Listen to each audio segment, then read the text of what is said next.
जय हिंद दोस्तों, आज हम इस वीडियो में प्रोकैरियोटिक एवं यूकैरियोटिक कोशिका में अंतर देखेंगे और एक एक पॉइंट करके समझेंगे कि एक प्रोकैरियोटिक कोशिका और एक यूकैरियोटिक कोशिका में क्या अंतर होते हैं। तो आप वीडियो को पूरा देखिएगा तभी आपको समझ में आएगा। तो चलिए एक एक पॉइंट करके समझते हैं कि एक प्रोकैरियोटिक कोशिका और एक यूकैरियोटिक कोशिका में अंतर क्या होता है। तो देखिए, सबसे पहले तो इसमें प्रोकैरियोटिक और यूकैरियोटिक एक ही जैसे शब्द लग रहे हैं, तो इसको हम लिख लेते हैं एक बार, ठीक ना। एक क्या होता है प्रोकैरियोटिक और एक है यूकैरियोटिक।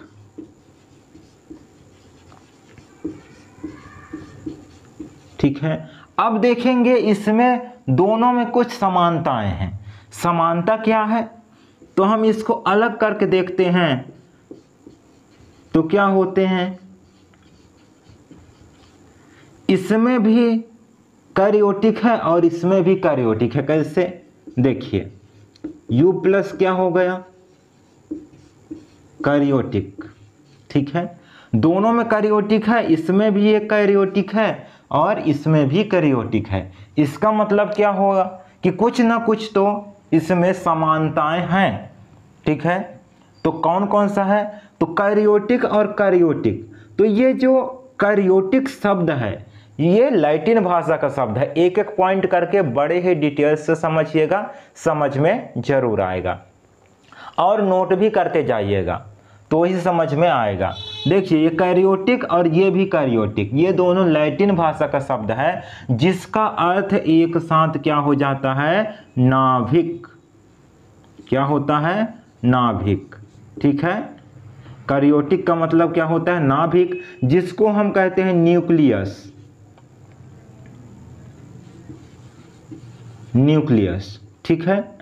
तो जो नाभिक होता है, जो न्यूक्लियस होता है, उसी को क्या बोल देते हैं अपन, केंद्रक। ठीक है, तो जब ये केंद्रक को लैटिन भाषा में लिया गया है तो जो यू है और जो प्रो है ये भी लैटिन भाषा का ही शब्द होगा। तो देखिए, यहाँ यू का मतलब होता है प्रेजेंट। क्या होता है, प्रेजेंट। और यहाँ प्रो का मतलब हो जाता है एब्सेंट। एब्सेंट, समझ में आ रहा होगा आपको।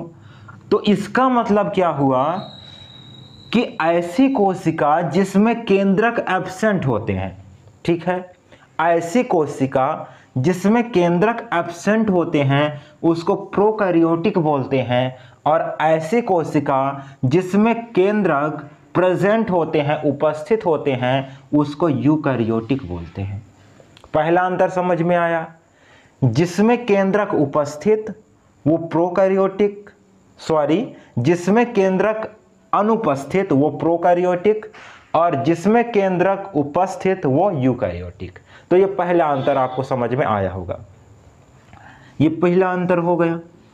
दूसरा अंतर क्या है इसका, तो दूसरा अंतर है साइज, आकार। ठीक है, आकार, साइज।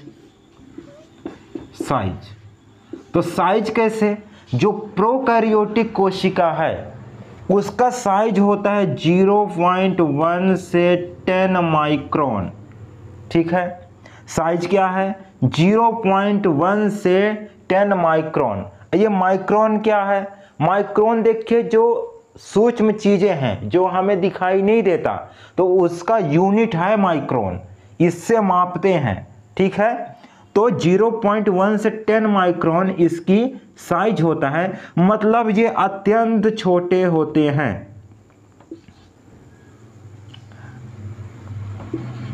अत्यंत छोटे कोशिका होते हैं। और इधर देखिए, इसकी साइज की बात करें यूकैरियोटिक की, तो इसकी साइज होता है 10 माइक्रोन से लेकर 100 माइक्रोन तक, मतलब इसका आकार इसके अपेक्षा क्या है, बड़ा है। तो ये दूसरा अंतर आपको समझ में आ गया होगा कि जो प्रोकैरियोटिक है उसका साइज 0.1 से 10 माइक्रोन होता है, और जो यूकैरियोटिक कोशिका है उसका जो आकार है, साइज है, वो कितना होता है, 10 माइक्रोन से 100 माइक्रोन तक, मतलब प्रोकैरियोटिक कोशिका से यूकैरियोटिक कोशिका बड़ा होता है। तो दूसरा अंतर आपको समझ में आया होगा। अब चलिए इसको रफ करते हैं और तीसरा अंतर समझते हैं।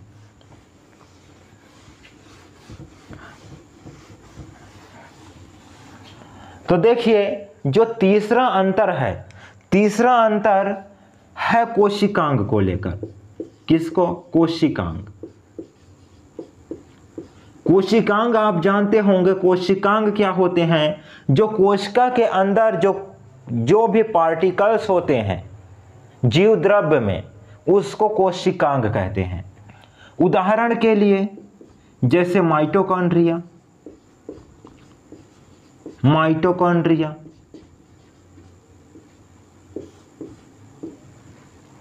माइटोकॉन्ड्रिया के अलावा गोल्जी बॉडी,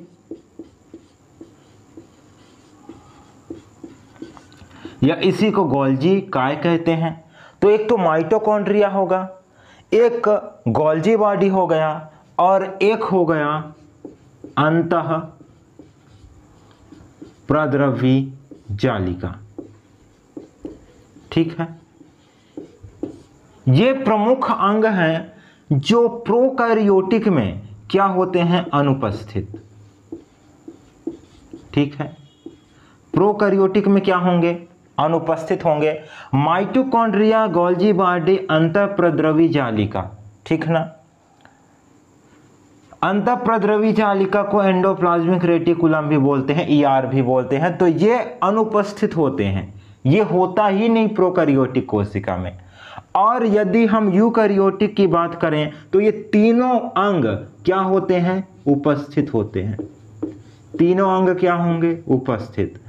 तो अंतर में आप लिखेंगे तीसरा अंतर कि जो प्रोकैरियोटिक कोशिका होती है उसमें माइटोकॉन्ड्रिया, गोल्जी काय, अंतःप्रद्रवी जालिका अनुपस्थित होते हैं, और जो यूकैरियोटिक कोशिका है उसमें माइटोकॉन्ड्रिया, गोल्जी बॉडी, अंतःप्रद्रवी जालिका ये उपस्थित होता है। तो ये आप तीसरा अंतर लिखेंगे। अब देखिए चौथा जो अंतर है, तो चौथा अंतर क्या है? तो चौथा अंतर इसमें है राइबोसोम। राइबोसोम। ठीक है, तो जो राइबोसोम है तो इसके आकार में क्या होता है? डिफरेंस होता है। आप सभी लोग जानते हैं कि राइबोसोम प्रोटीन का निर्माण करता है। किसका निर्माण करेगा? प्रोटीन का निर्माण।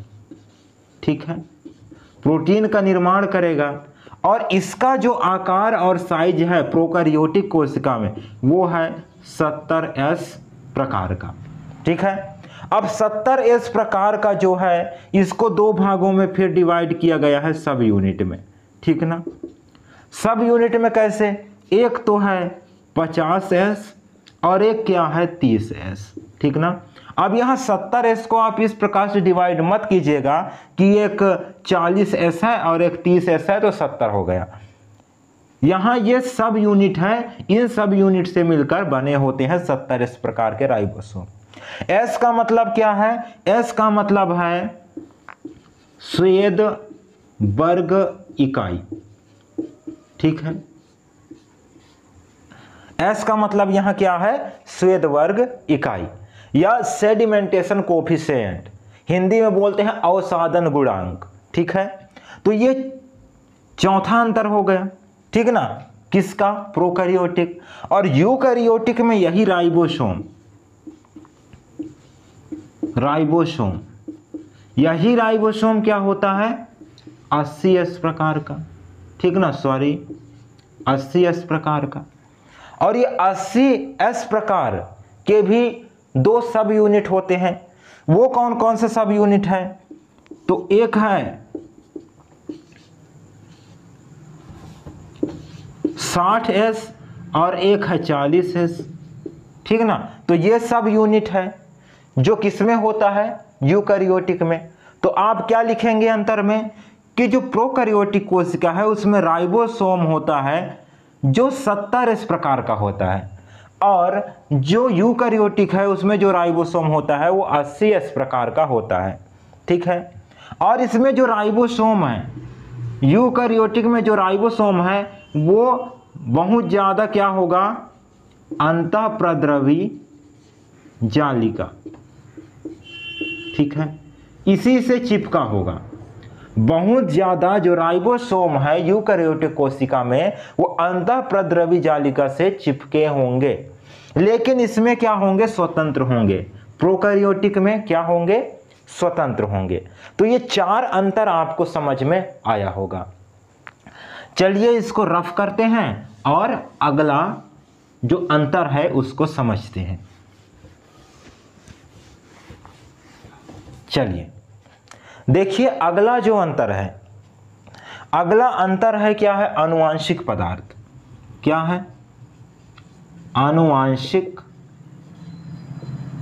पदार्थ, ठीक है। जो आनुवांशिक पदार्थ है ये कौन सा अंतर है, 5वां अंतर। तो आनुवांशिक पदार्थ क्या है, वह प्रोटीन जो एक पीढ़ी से लक्षण को दूसरे पीढ़ी में ले जाए उसको क्या कहते हैं, आनुवांशिक पदार्थ या जेनेटिक मटेरियल कहते हैं। तो इसमें क्या होता है, डीएनए एवं आरएनए, ठीक है। जो प्रोकैरियोटिक है उसमें आनुवांशिक पदार्थ डीएनए एवं आरएनए दोनों पाए जाते हैं आनुवांशिक पदार्थ के रूप में, या तो डीएनए होगा या आरएनए होगा, ठीक है। लेकिन जो प्रोकैरियोटिक है उसमें सिर्फ आनुवांशिक पदार्थ डीएनए पाया जाता है, ठीक है। डीएनए का पूरा नाम क्या है, फुल फॉर्म क्या है, तो डीऑक्सी राइबो न्यूक्लिक एसिड, और आरएनए का राइबो न्यूक्लिक एसिड, ठीक है। तो ये 5वां अंतर हो गया। लिखेंगे कैसे आप 5वें अंतर को, कि प्रोकैरियोटिक कोशिका में आनुवांशिक पदार्थ डीएनए एवं आरएनए दोनों पाए जाते हैं, लेकिन यूकैरियोटिक कोशिका में जो आनुवांशिक पदार्थ है सिर्फ डीएनए पाया जाता है। तो ये आप लिखेंगे। इसके अलावा जो 6वां अंतर है वो है हिस्टोन प्रोटीन। हिस्टोन प्रोटीन, ठीक है। तो हिस्टोन प्रोटीन क्या है, जो डीएनए को बांध कर रखता है, ठीक ना, जो डीएनए को बांध कर रखता है उसको हिस्टोन प्रोटीन कहते हैं। मतलब डीएनए के अणु को जो बांध कर रखेगा उसको क्या कहते हैं, हिस्टोन प्रोटीन कहते हैं। ये बंडल बना के रखता है डीएनए को, ठीक है। तो हिस्टोन प्रोटीन क्या होता है, प्रोकैरियोटिक में अनुपस्थित होता है, अनुपस्थित होगा, ठीक है। हिस्टोन प्रोटीन प्रोकैरियोटिक में अनुपस्थित होगा, लेकिन वहीं देखा जाए जो हिस्टोन प्रोटीन है, हिस्टोन प्रोटीन, तो जो हिस्टोन प्रोटीन है ये प्रोकैरियोटिक में उपस्थित होता है। क्या होगा, उपस्थित, ठीक है। एक में अनुपस्थित है और एक में उपस्थित है। हाँ, और यहाँ एक और ध्यान दीजिएगा, जो आनुवांशिक पदार्थ है प्रोकैरियोटिक में कोशिका द्रव्य में बिखरा होता है। कोशिका द्रव्य में क्या होगा, फैला होगा, ठीक ना। लेकिन जो डीएनए है, ठीक ना, जो डीएनए है, जो आनुवांशिक पदार्थ है वो यूकैरियोटिक कोशिका में क्या होगा, या तो केंद्रक में होगा या तो माइटोकॉन्ड्रिया में होगा,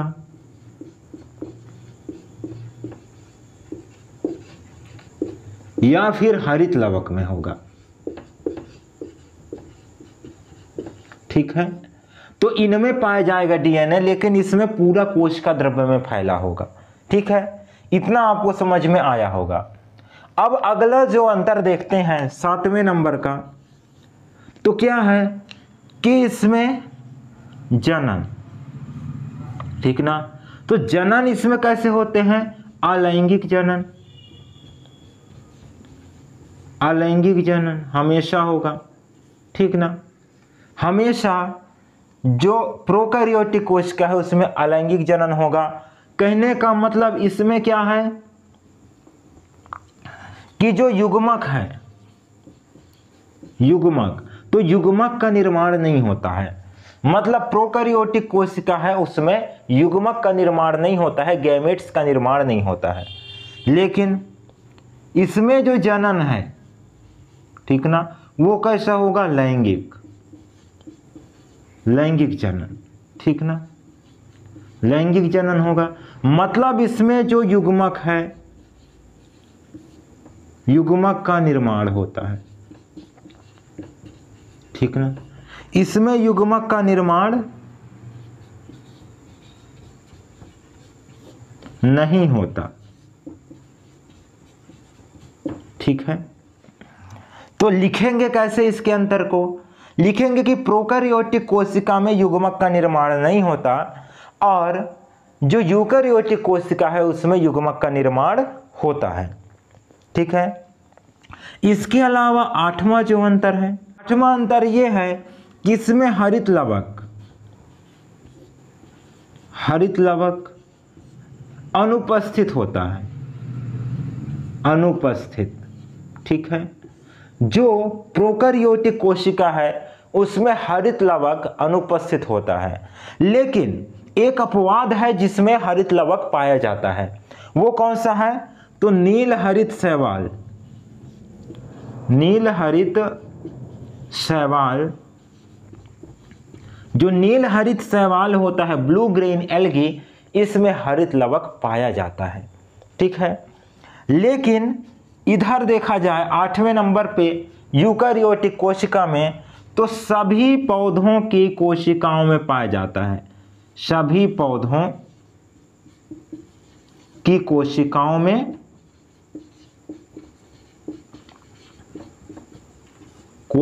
में उपस्थित, क्या उपस्थित है, हरित लवक, ठीक है। तो ये 8 अंतर आपको समझ में आया होगा। अब इसको रफ करते हैं और 9वां अंतर समझते हैं।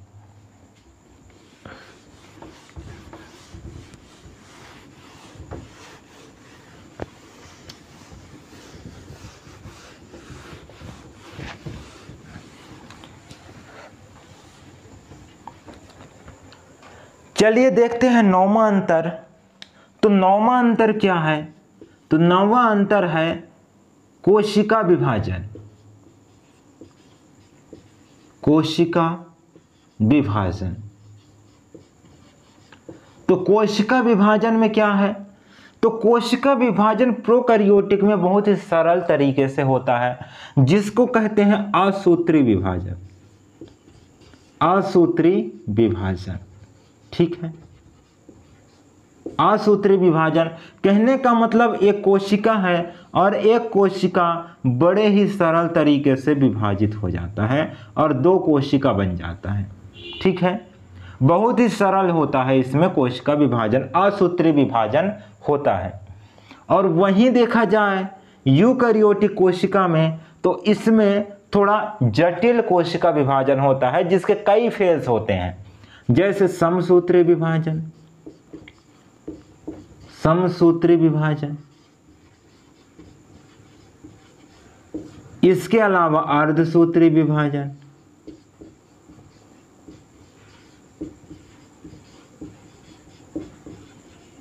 ठीक है। तो इस प्रकार से विभाजन होगा, कोशिका विभाजन। प्रोकैरियोटिक में असूत्री कोशिका विभाजन होगा और यूकैरियोटिक में समसूत्री कोशिका विभाजन होगा। लिखना कैसे है कि प्रोकैरियोटिक में कोशिका विभाजन असूत्री विभाजन होता है और यूकैरियोटिक में कोशिका विभाजन समसूत्री और अर्धसूत्री कोशिका विभाजन होता है। लास्ट में आपको लिखना है एग्जाम्पल, उदाहरण। 10वां अंतर है उदाहरण। उदाहरण में क्या क्या लिखेंगे, तो उदाहरण में लिखेंगे बैक्टीरिया, बैक्टीरिया, इसके अलावा लिखेंगे माइकोप्लाज्मा, माइकोप्लाज्मा, इसके अलावा लिखेंगे साइनोबैक्टीरिया,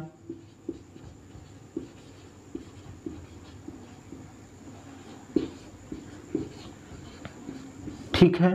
तो ये एक उदाहरण देंगे आप, और इधर उदाहरण क्या लिखेंगे, यूकैरियोटिक में तो सभी पादप एवं जंतु कोशिका। ठीक है, ये अंतर लिखेंगे किसमें, उदाहरण में, कि जो प्रोकैरियोटिक कोशिका है उसका उदाहरण बैक्टीरिया है, माइकोप्लाज्मा है, साइनोबैक्टीरिया है, और जो यूकैरियोटिक कोशिका है उसका उदाहरण है सभी पादप एवं जंतु कोशिका। लेकिन जो यूकैरियोटिक कोशिका है उसका एक अपवाद भी है। अपवाद क्या है?